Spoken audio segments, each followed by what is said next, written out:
ادع إلى سبيل ربك بالحكمة والموعظة الحسنة وجادلهم بالتي هي أحسن إن ربك هو أعلم بمن ضل عن سبيله وهو أعلم بالمهتدين. بديك الله سبحانه وتعالى يكفي واسنا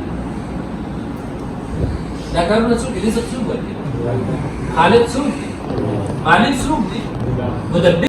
هموم الحياة جبال ثقال ولكن بذكرك همي يزول فعند الحديث عن المصطفى لساني وثغري صفي جميل.